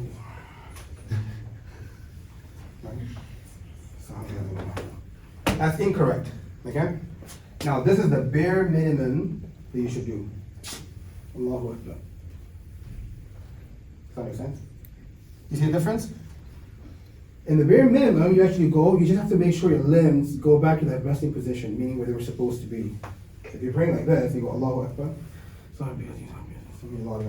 That counts. Okay? So if you're like, my physics assignment is due. Doesn't count, alright? Now this is where people make a lot of mistakes, alright? This is where people go wrong though. This is important because, yeah, calmly and properly. So let me show you the correct way of doing it first, okay? The first assignment, the second assignment. You can be thinking anything, right? But anyway, if you go down, right? And then you can go 3, 5, 7, 9 in odd numbers. You can go. If you're the Imam, make sure you don't, make it too long, right? But if you're praying on your own, then extend as much as you want. Another mistake that a lot of people make, and this is, sister, I think you might need to change the camera because I'm going to go inside the other side, inshallah, right? Incorrect way of doing two sajdas. All right, can everybody see this, inshallah? Inshallah. I'm going down, so you guys can stand up, inshallah. And, yeah, you can come in the middle, whatever, inshallah. Okay. Incorrect way of doing it is Allahu Akbar. You see people do this? I see all the time, right? Not judging anybody, maybe their salah is accepted, but just saying this is the incorrect way of doing it. Subhanallah. Allah. That's one sajda, man. That's not two, right? So this is first one, and then bare minimum, guys, bare minimum. Subhanallah. Allah. Allah. Yeah, that's the bare minimum. Okay? Perfect one, or the ideal one, is the one sajda. Subhanallah. Allahu Akbar. And you can read the dua, Allahumma ghfirli warhamni wahdini warzuqni. You can choose not to, but if you do it, that's, you sit up and then go back. So, Subhanallah, Allahu Akbar, Allahu Akbar. Clear? Two separate sajdas. Because if you do it the first way, which was incorrect, that counts as one sajda, which means you completed the fard, but you missed the wajib. And you have to do sajda sahwi at the end now. Okay? And then sitting in 2 rakats in a 3 or 4 rakats pairs, right? So when you go down in Dhuhr, Asr, Maghrib, and Isha, sitting in second rakat is wajib, and sitting in the 4th rakat is actually fard. So that means if you by mistake stand up for the 3rd rakat and you didn't sit in the second one by mistake, then in that case you can do sajda sahwi at the end. Yes. What about witr? Witr, yes. According to Hanafis, second one is also wajib. It's not fun, right? What if you do more than 3? Meaning as in, like, say you're playing piano. oh, Q&A, inshallah, Q&A. We'll talk about that, yeah. Okay. Clarification or question? Last slide, yeah. Like, Shut them down. I was gonna ask basically, so you're saying that if we don't sit on the second rakat, like we omit the atahiyyat immediately altogether, we just do sujood saw, right? And that's fine? Clarification. Right? Oh, question. Let's question at the end, inshallah. No, you just mentioned it. You had mentioned it, like second or My bad. I did not understand your question then, my bad. But I'm going to come close to you, inshallah. Walking towards you. So basically, if we omit the atahiyyat, basically in the second rakat, or during our sitting, and we just get up immediately after a second sujood, as long as we do the position of forgetfulness, it's fine, right? Oh, so after second rakat, in a 3 or 4 rakat salah, you don't get up immediately? Yeah. Oh, good one. Oh, that's a good question, actually. The Hanafis will say, if the time, if you actually wait for the time it takes to recite 3 tasbihat, meaning subhana biyallah, subhana biyallah, the time it takes, if you extend, if you wait for that long, then yeah, the wajib, then you basically delayed another wajib, that's why. So you should be doing sajda sahwi. I don't know if you've seen this, but sometimes you lead in salah. Okay, I'm not talking about the Shafis. Shafis, they, once they finish Surah Fatiha, they wait, right? For other people to recite, it doesn't include that. But generally people, they're like, finish Surah Fatiha, and now they're thinking, which surah I'm supposed to recite? I want to impress the congregation, man. You know, if I say that, yeah, it's not going to be impressive. It happens, right, sometimes? Incorrect, should do it. Okay? Even in prayer when you're leading, and you forget something, you forget Quran, as long as you've read the required amount, you should go immediately in ruku. Like don't delay at the stand. Don't delay it. People are like, no, but people will think, I don't know Quran, man. I forgot, I'm gonna be embarrassed. That's okay, bro. You can impress them in the next salah, right? What if you're praying alone? What if you're praying alone? You still shouldn't wait? Yeah. No waiting. Alright guys, well, I just want to quickly cover it, and we'll come back to this inshallah. Alright, you must recite tahiyya and the tashahhud, meaning at-tahiyyatu lillahi. Keep in mind, I said that sitting the duration, the sitting is obligatory, right? Reciting it is wajib. Meaning if you just sit, it will be completed, but you should recite it. If you miss it, then... Okay. You must perform every posture in the correct sequence. Yeah, so if you end up doing sajdas first and then get up and then do ruku, right?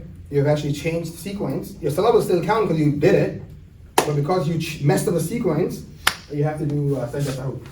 You must immediately prostrate upon reciting a prostration verse. Okay?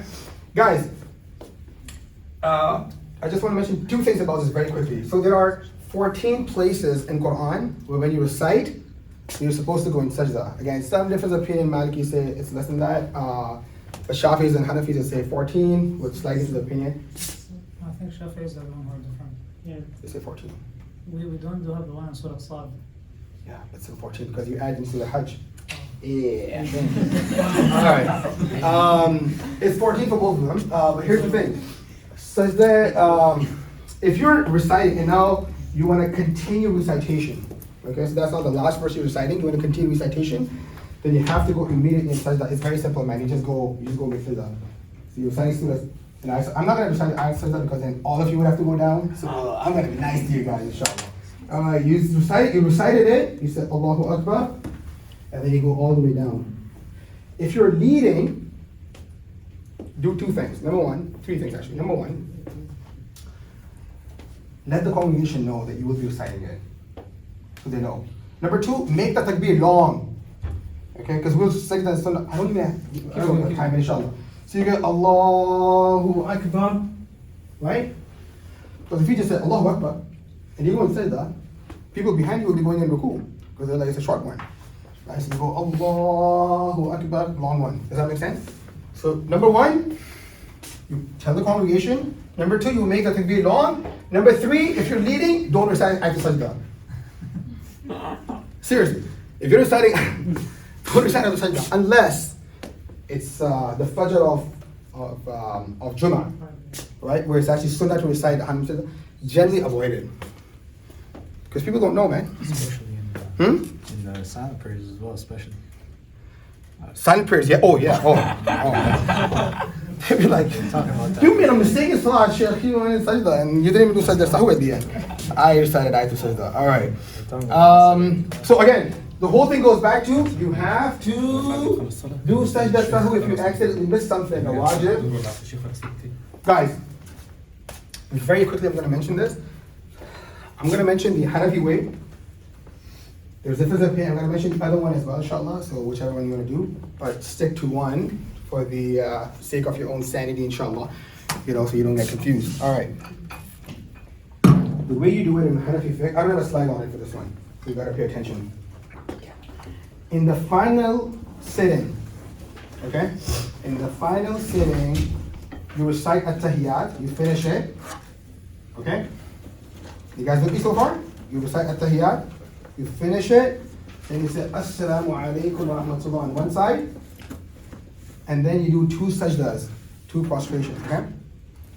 Then you sit back up, and then you repeat everything. At-tahiyyat, and then the salutation of the Prophet, then dua, and then you make two salams at the end. Does that make sense? So again, at-tahiyyat, Assalamu alaikum wa rahmatullah, two sajdas of prostration, get up, at-tahiyyat, salawat, and dua. The other school, they actually pray everything, they finish everything, and then they just do two sajdas. Allahu Akbar, Subhanallah, two sajdas, and then they do salams. That's an easy way out. Hanafis, they actually accept this method as well, right? But the correct way in the Hanafi fiqh is to do that way. Important point on that one, when you're praying in congregation and you miss a rakat. So let's say you're praying Dhuhr, okay, 4 rakats. And then you came in the second rakat, for instance. Okay, so you have to make one up now, right? At the end. A lot of people, they make this mistake. When the Imam says the first salam, Assalamu alaikum, people just get up. Happens, right? The Imam says Assalamu alaikum, people just get up. Shouldn't do this. Why? Because it's very possible the Imam might be going in sajda sahwi. So if you get up, you're going to miss that one. Okay, so what you do is you wait. You just wait for the Imam to finish, mashallah. And then you slowly get up. Now I know Salah is done, I'm ready to go and have a nice lunch and dinner. Now I can get up and complete my Salah. Cool? Awesome? MashaAllah. Tabarakallah. Alright guys, another wajib action is, you say Assalamu alaikum wa rahmatullah, Assalamu alaikum wa rahmatullah. Saying that is actually wajib. Meaning, if you sit the amount of at-tahiyyat, right? You sit the duration that it takes to recite at-tahiyyat, and without saying Assalamu alaikum wa rahmatullah, you just get up and you leave. You recite at-tahiyyat, right? You finish, you sit there, whatever. You're like, oh, just get up and leave. You missed the wajib. Now, if you do it, again, intentionally, your salah, you have to repeat the salah. because you missed a wajib action. But basically, technically, your salah will count though. Like it will count as if you prayed your salah. But don't Does you that need make sense? sajda sahu though? Because you missed the wajib? Oh, you left. You went. Yeah. You went somewhere else. You just left. Right? So, خلاص, you have to repeat the salah now. Okay, cool. Guys, cool. The sunnahs of... Got 10 minutes, guys. Okay, it's time. All right. Is it okay if I go to the 7:30, guys? And then we'll take Q&A? Yeah. Is that okay? So anybody who disagrees with me right now? Inshallah, 7:30, is that okay? It will be streamed and put on YouTube as well, inshallah, in the future. Just a heads up. But 7:30, is that okay if I take 25 more minutes or no? Finish in 10 minutes? Okay, cool. See, no one's really happy about it, but no one's really upset either. So it's all good. We can continue for 24 minutes, inshallah. All right, so now, guys, I'm going to show you the proper way of praying salah, okay? And this is the sunnah of praying salah. And that is, the first thing you do is that you face the qibla, okay? So these slides include everything. So when we say the sunnah of salah, this means praying salah how it's supposed to be prayed. Does that make sense? So this will include everything that we covered so far. The compulsory, the obligatory, and then it will include some of the things that beautify the salah, and I'm going to point that out as we go ahead. So stand straight facing the qibla, keep a gap of 4 fingers between your feet, right? That's sunnah again. To put 4, some people will say, well, if you're paying congregation, connect the feet and stuff, with the person standing next to you. That's fine, difference of opinion, not a big deal, guys. It's just so that don't fight over it. True story, one guy actually did it. He was praying. I'm not gonna mention where it happened, but anyways, it actually happened. And he was praying, and this one guy, he was trying to touch his feet. So he actually moved it once. He went like this. But this guy was he was extending his feet. I'm not joking, it literally happened. He was extending his feet to touch it. He literally went like this, and then he got super upset about this. He went slammed the guy, cracked in half, snapped in half actually. Wow. Yeah, shouldn't do this. That's a bit too much. But anyway, make an active intention in your heart about the prayer that you're about to pray. That means you don't have to verbalize it. You can say with in your heart. I'm praying for salah, right? You have to verbalize it. However, people who are constantly in doubts. Am I doing this? Am I praying Dhuhr? Am I praying Asr? Am I praying this? Am I doing this? Am I doing that? Constantly in doubt, then it's good and recommended for them that they actually verbalize it as well, but they should not consider this to be sunnah. So there are some scholars that say, saying out loud with your tongue is actually bid'ah, innovation. It's only bid'ah if you consider it to be a sunnah. Okay? But if you do it because you want to get rid of all the doubts, it's not bid'ah, brothers. All right, cool. Like men, important one over here. According to all schools of thought, there is a difference of how men and women are supposed to pray. Again, this is not the place for the evidences. People say, but Rasulullah, he said, pray as you have seen me praying. Exactly. Pray as you have seen him praying and follow his commands. And there are a lot of ahadith that actually talk about women praying in a different way. Again, not the time for the providing evidences, but there are. So, again, but this difference, even if a woman prays how typically men pray, it's still accepted. Okay, guys? Cool? So you can pray that way. However, it is still different in certain things, and these slides will mention those differences. Okay? So to keep one thing in mind is that the prayer of men is more spacious. You're all extended out and stuff. So even when you make sajda, you stretch out your hands and stuff, and I'll go over that. As women, it's more compact. Okay? It's more to where that's why when you go in sajda as well, you're supposed to keep your body lower. We'll talk about that inshallah. So men, you raise your hands all the way to earlobes, and then you do it. Everything is proven from the hadith, up to the chest, up to shoulders, and up to earlobe. Now when you do earlobe, it includes all 3 of them. 3 in one package, brothers. So you go for that one. Sisters, it's ideal. Again, you can raise up to the earlobe as well, but it's ideal to raise up to your shoulders with your palms facing the qibla, and then you say Allahu Akbar. Now, this is important. When you're starting your salah, anytime there is a movement in prayer, whether it's moving your hands, moving your body, going in ruku and sajda, getting up from sajda, getting up from ruku, that movement should include something that is recited from your mouth for the entire duration. Okay? You guys okay? So far? Okay. So what does that mean? Some people say, Allahu Akbar. Wrong. Like incorrect. But as an incorrect doesn't mean it doesn't count. It's not the right way of doing it, okay? So some people go, Allahu Akbar. Like, you started like 5 minutes ago, man. I'm here quite late, by the way. So the correct way of doing it is this. You go shoulders, earlobes, whatever. You say, Allahu Akbar. Oh, see that? Want me to do it again? Okay. Allahu Akbar. Again. Ruku. Some people go, Allahu Akbar. Okay. All right. Right. Some people they say, and this is a big mistake people make. Allahu Akbar. That's the place to say Subhan Rabbi al-Azim, right, in Ruku, not Allahu Akbar. You see that? So what is the correct way of doing it? Is to say, Allahu Akbar. Sami Allahu liman hamida. Allahu Akbar. You see that? You notice the difference? So this is how you know that Imam is whether going in Ruku or Sajda. This happens with sisters a lot of times. You're behind you can't see the Imam because you might be in a separate room, but you don't know if the Imam is going in Ruku or Sajda. Why? Because the Imam's takbir is like unknown. It can be. The length is not figured out. But if you know if it's long, then the Imam is going in Sajda. Does that make sense? Right? Or if it's short, then he's going in Ruku. So that's how you're supposed to do it. That's the correct way of doing it. All right. What else? Then you say, Subhanak. Oh, by the way, again, difference of opinion. You can put your hands above the navel, below, whatever. Sisters, the ideal way is to put on your chest, right? That's the ideal way of doing it. But if you put it elsewhere, it's also accepted. So this is the ideal way of doing it. Then you recite this, Subhanakallahumma wa bihamdika wa tabaraka ismuka wa ta'ala jadduka wa la ilaha ghayruk, which means, glory be to you, Allah, with your praise, your name exalted and your significance is transcended. There is no God besides you. Then you say, A'udhu billahi minash shaitanir rajim. I put myself in Allah's protection from the shaitan. Then Bismillah ar-Rahman ar-Rahim. And then you recite Surah Fatiha. And then you recite any short surah. Inshallah, if I'm gonna have it on Wednesday, inshallah.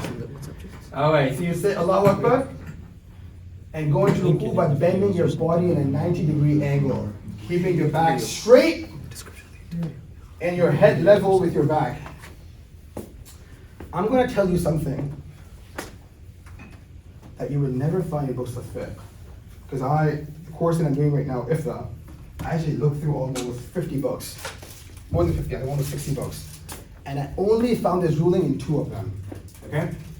So say alhamdulillah that we found that masala in those 2 books, and that mashallah is being shared right now. Alright? But you're not gonna find this easily. Okay? Which is, how do you actually go down from standing up into sajda? Okay, we'll talk about it next slide.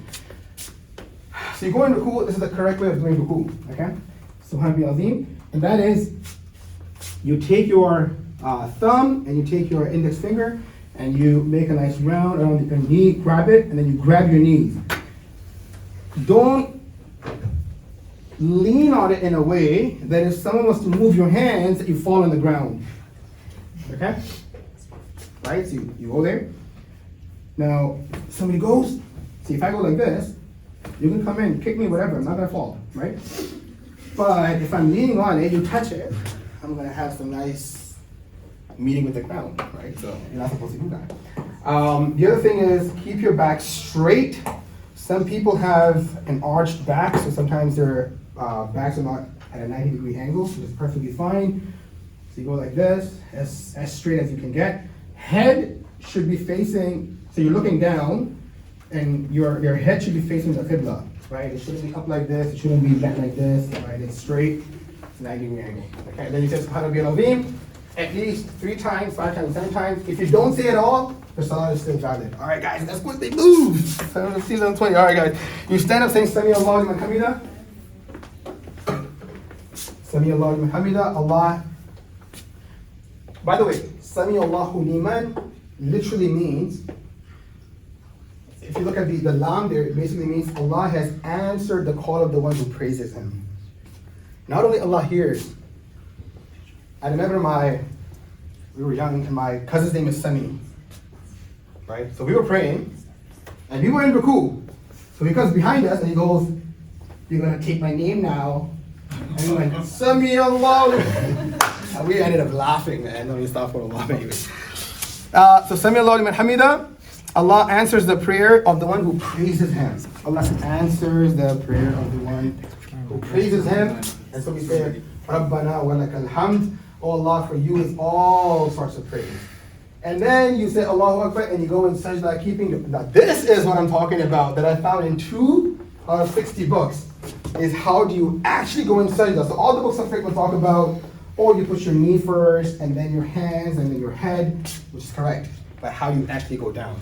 So I'm going to show you how you're actually supposed to go down. All right, which is this. All right, so you're standing up. Now time to go in sajda. Look on the back. Allahu Akbar. Right? What did I do? I didn't bend my back. I didn't go like this. Allahu Akbar. Why? This is important. Why? Because ruku literally means inhina or ra'as, which is bending your head. Okay? You already made ruku right now. Sami Allahu liman hamida. Now if you go and sajda like this, what are you doing?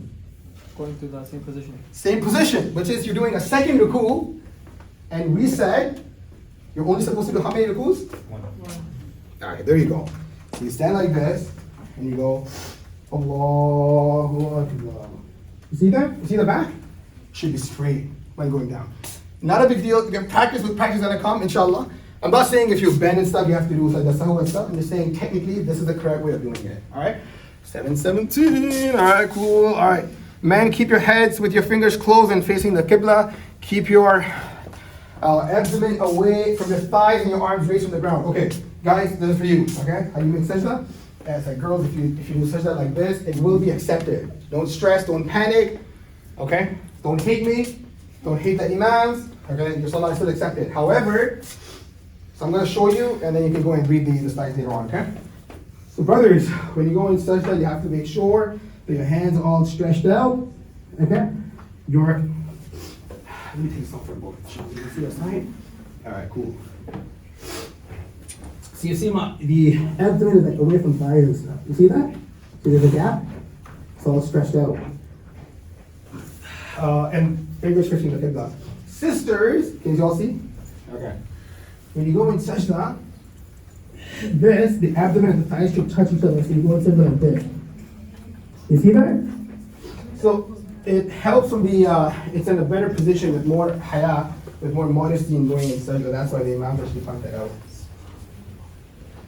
All right, cool. Then you can read the slides. Is that okay? Is that clear, guys?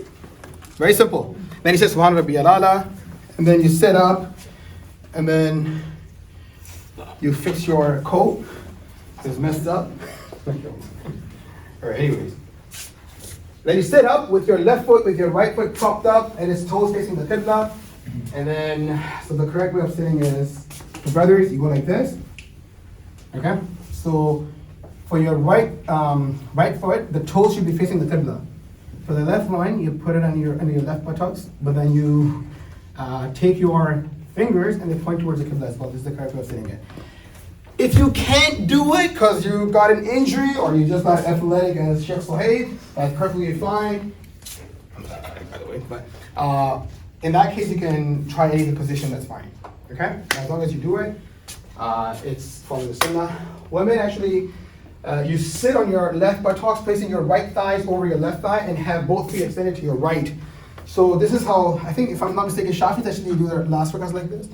I'm not exactly sure, but anyways, you go, I'm going to sit like this. You sit on the left one, and then both of your right legs are pointed out. So you're sitting on the left one. I think you're showing the brothers. Oh, my bad. Should I come here? Perfect. So you sit like this on the left one with your legs pointing out. Does that make sense? So you're sitting at the left buttocks, and then your legs are actually facing to the right side. Okay? This is for women. This is for women. I saw a sister's hand. Is a clarification question? Because I got 10 minutes to cover everything else. When you did the sujood for women, you put your whole arm on the ground. Isn't that supposed to be hands? Very good point. Very good point.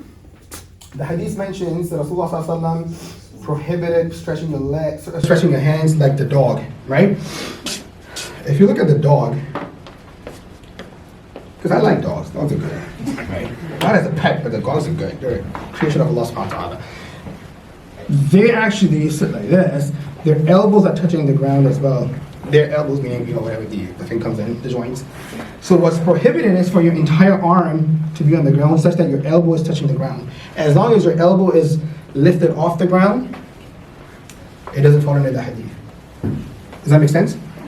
Yeah, so some brothers, some people like this, and brothers like, yo man, you're not supposed to be flat on the ground. It's like, bro, do you see my elbows? Not touching. So relax. Alright. Say Allahu Akbar, going to sujood as described before. Say Allahu Akbar, stacking your center by raising your head, followed by your hands. And then repeat everything. Okay, so your first rakat is done. Second rakat, you sit at at-tahiyyat position, you recite at-tahiyyat, and then guys, you gotta memorize it. Greetings are for Allah, as well as prayers and all pure things. Peace be upon you, O Prophet. Mullah Liqari Rahmatullah alayhi mentions in the Qad that this was a conversation that happened between Allah and the Messenger of Allah sallallahu alayhi wa sallam. So the Prophet of Allah sallallahu alayhi wa sallam, he said, or according to some, angels said this, that greetings are for Allah, as well as prayers and all pure things. And another translation is all physical worship, meaning the worship that you do with your body, and with money is for Allah. Okay? And then the Prophet, Allah subhanahu wa ta'ala, he said, Assalamu alayka ayyuhan nabi. Peace be upon you, O Prophet, as well as Allah's mercy and blessings. And then the Messenger of Allah sallallahu alayhi wa sallam, he said, peace be upon us and upon Allah's righteous servants. Right? So this happened in Mi'raj. Now, there's another hadith that mentions that you should pray. Why? Because once you become righteous, why? Because then every single person will pray salah in any part of the world. They'll be making dua for you. Because they're making dua for the righteous individuals. Right? So, and one person said it so beautifully. He said, if the Messenger of Allah sallallahu alayhi wa sallam didn't forget us when he met Allah in Mi'raj, do you think he's going to forget us on the day of judgment?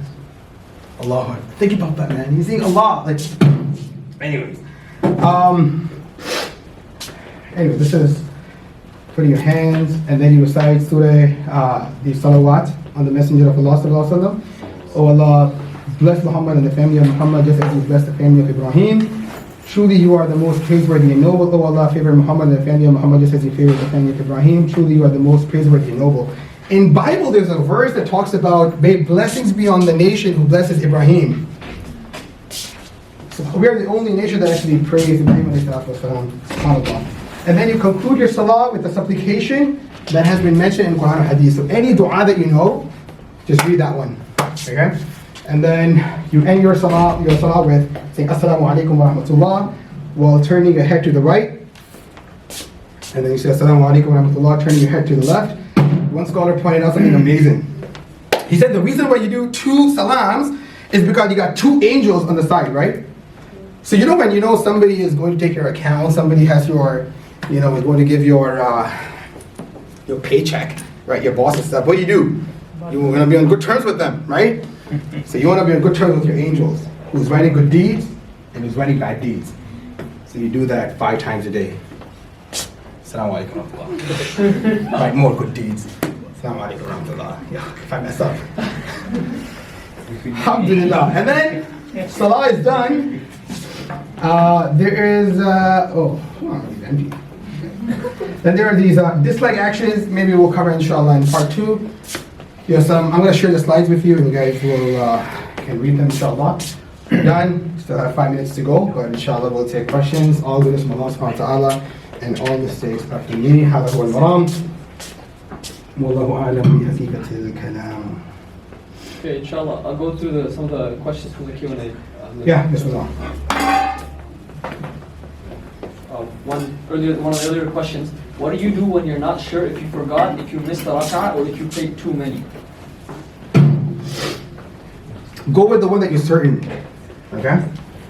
I'm not going to repeat the question just so we can save time. But go with the one that you know for sure you prayed. So if you're doubtful about 2 or 3, you know if you pray 2, you pray 2. But if you pray 3, you also pray 2. So you know 2 is for certain. Then you pray, you consider that as your second rakat, and then you pray your salah. Does that mean go lower number every time? Yeah. Second question. If it happens, by the way, if it happens for the very first time, like you're not used to it, like it just happened the first time, or it happens after a very long time, then you should break your salah and pray again. But if it happens constantly, you're just like one of those, person suffering from waswasa, then just go with the lower one. And if it's too consistent, guys, let me tell you this.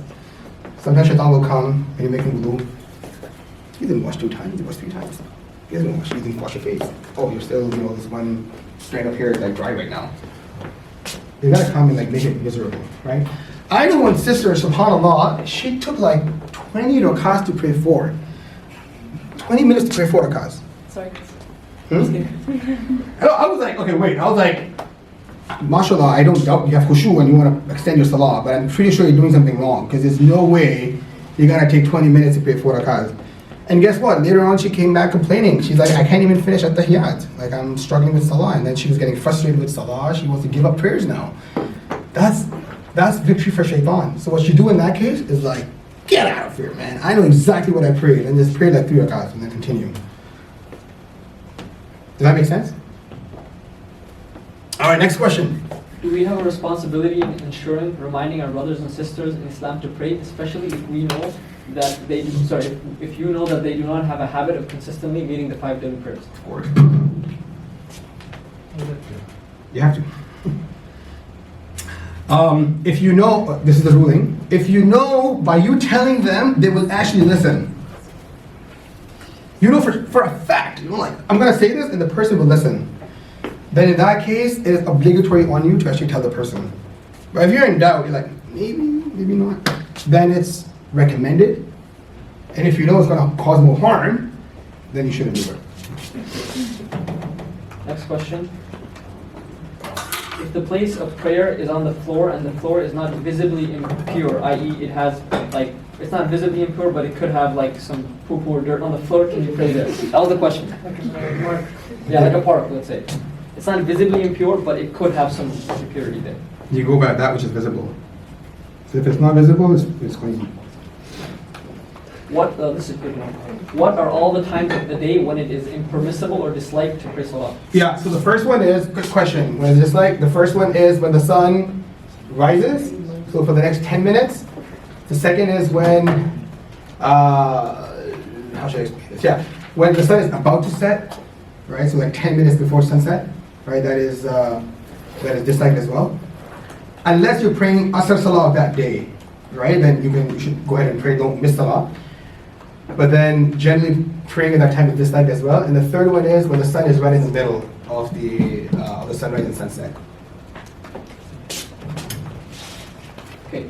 What if Asr is at like 2:35, for example, and your class starts at 2:30? Is it fine to pray before your class if you know that Asr will be late by the time your class ends? This should be in this class. I mean, if they are in this class, we will find out the precondition. One of them is correct. Time has to come in. So you go in the break and pray. Listen, guys, I went to university, okay? So if you think I'm just a sheikh who just went to madrasa, has no idea about universities, let me tell you something. A lot of my exams, final exams, fell in the middle of Salah. Meaning, mostly happened with Maghrib Salah, right? So Maghrib was right in the middle. So there was no way I could have prayed before, and if I waited till the end of the exam, Maghrib would have been done. Does that make sense? I would have missed Maghrib. Allah is my witness, and I'm not saying this as a bragging, whatever. Alhamdulillah, I'll take my precautions. I emailed the prof well in advance, letting them know this is what's going to happen. No one ever said no. And I would leave in the middle of prayer and come back. So middle of the exam, go pray and come back. Alhamdulillah, every single time it happened, I got an A in that course. I was just bragging around about A's. Yeah, exactly. No, but seriously, if you sacrifice something for Allah, Allah will replace it with something better for you. Next question. What if I'm on a long drive, like on a bus, and can't stop to pray? Can I pray sitting down? Can I pray? If you can, yeah. The other part of the question is, what if I'm not facing the qibla? Like, moving Yeah. So good question. If it's fard, you have to face the qibla, right? If it's fard, you have to face the qibla. So if it's a long drive and you really cannot get off and the next one's going to be too late, whatever, then you pray sitting down whichever direction you're facing, but you have to repeat it afterwards. Sorry, can you repeat that? So if you're on the bus and it's going to take forever, for the bus to get to the stop and you're going to miss your prayer, let's say Maghrib is in the middle, you can't get off for whatever reason, then you can pray sitting on the bus, whichever direction you're facing, but you have to repeat it once you get off. What if the way you're able to orient yourself can face the qibla, but you're still sitting down? Again, you're missing the fard of standing, right? Unless you really cannot stand because you're injured, then you don't have to pray, right? Yeah. So somebody has to follow, what if I'm on a plane? Same applies? Same applies. I mentioned that, yeah. Yeah. Just one, like since it's traveling for a long distance, assuming long time means long distance, what about taqdeem wa ta'khir wa tafsir? If you're traveling, this is assuming it's not traveling as in more than 77 kilometers and stuff, right? But I'm assuming for a long distance. No, we're just saying about praying and stuff. I mean, that's a whole different issue about combining and salah, right? But I'm just talking about that specific prayer itself. If you do it, that's the way to. Because what if you're on the plane and both salahs come in the middle? Then we pray as you said before. Yeah. So. What if you feel nauseous? Can you pray sitting down? Yes. Do you stop praying right away when you realize you broke your salah because of missing ruku', for example, one of the arkan? You get the option.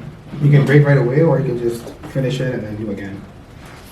Is it incorrect to nod or dip your chin when you give a salam at the end of the prayer? So I assume they mean something like this. I haven't read that anywhere, like dipping the chin. I wouldn't say it's incorrect. I mean, if you do it, you just do it, but I haven't read it anywhere. I have not read. Is it? No, so if you do it thinking it's a sunnah. I have not read anywhere that it's not.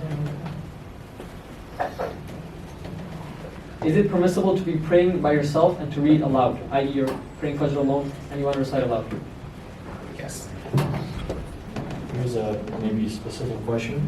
How to navigate the different Asr timings as a person following Hanafi madhab.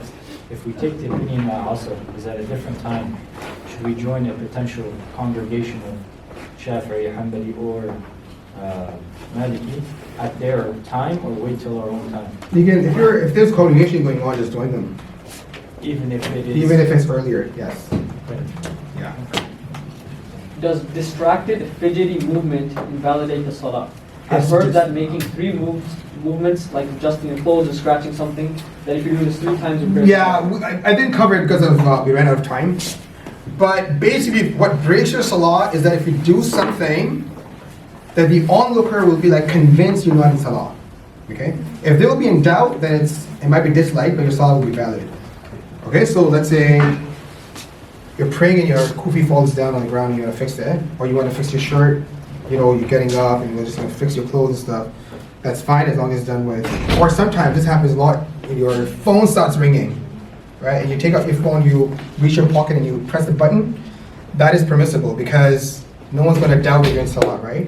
But if you take out your phone and you start texting, it's going to break. Wait, so the Hanafis don't have the 3 movement? No, I mean, there are different opinions, but this is the easiest one. Okay. I'm making it easy for you guys today. I have a question. You said you shouldn't stop on reading a surah and then just go to Quran, right?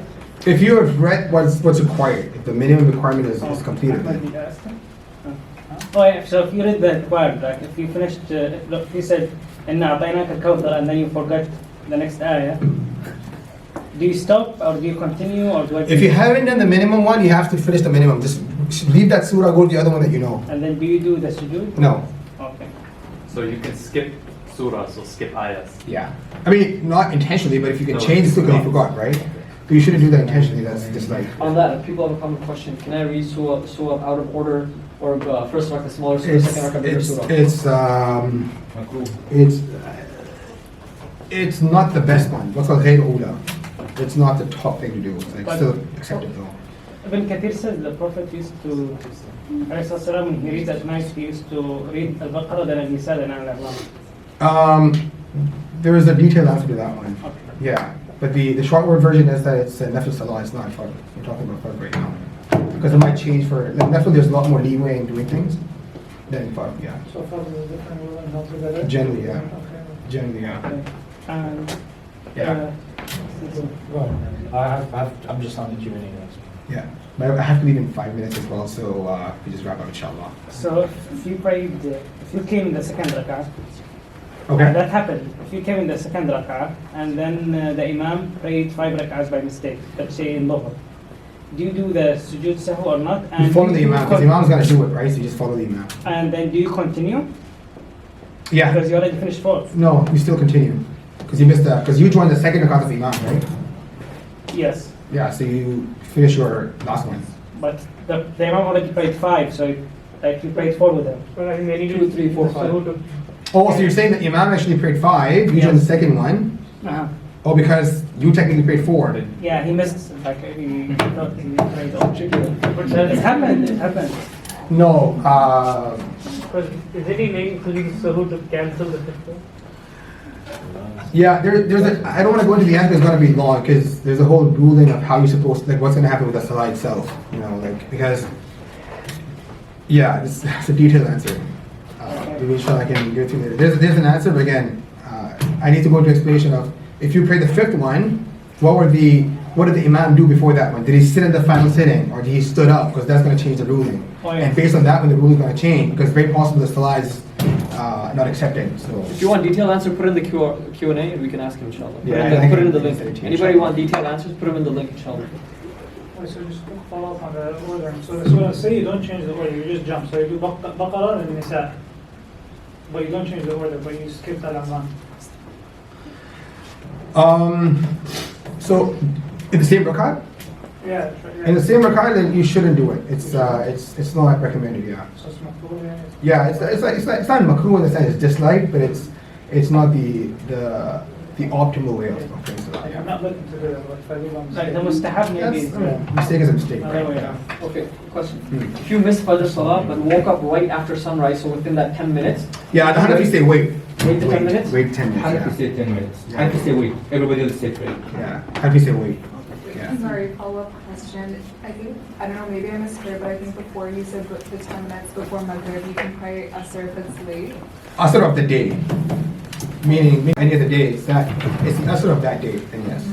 Yeah, so you can pray Asr if it's late within those 10 minutes before Correct. sunset. Correct, yeah. Okay, but you can't pray Fajr within those 10 minutes. You should wait until the 10 minutes is done. Correct, yes. distinction between sunrise and sunset in this case. Correct, yes. Maybe one more. Okay.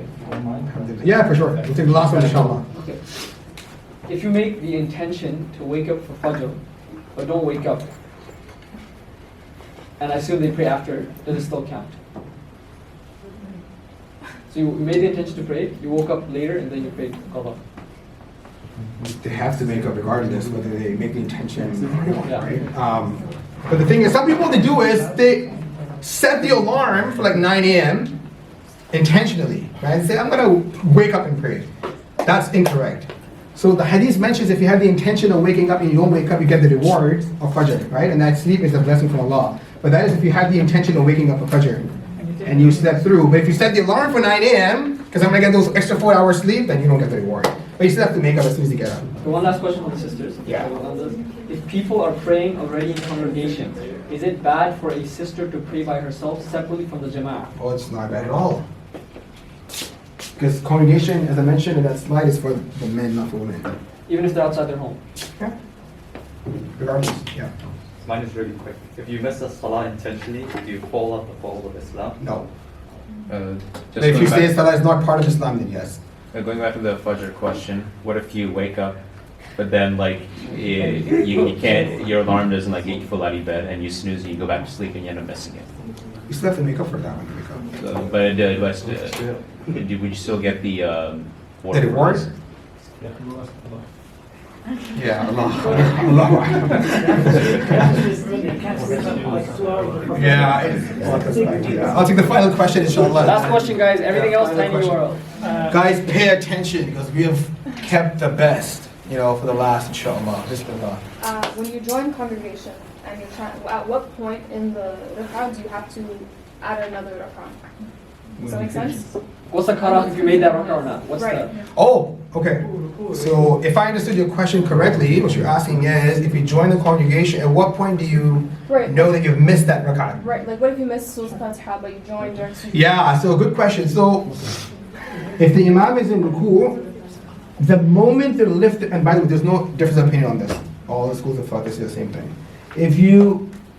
The moment the imam raises their head, right, so they're in ruku, the moment they raise their head, so that rak'ah is done. You missed that one. Join any time before you could. Anytime before that one, it is as if you caught that salah. Sorry guys, that was the last question. I just really have to go. But inshallah, any other questions you can put on your URL, and then inshallah we'll take it from there, inshallah. All good is from Allah subhanahu wa ta'ala, and all mistakes are from me. If I said anything you guys didn't like, I apologize. And may Allah subhanahu wa ta'ala keep us firm on salah. May Allah allow us to be raised up on the day of judgment with the righteous and with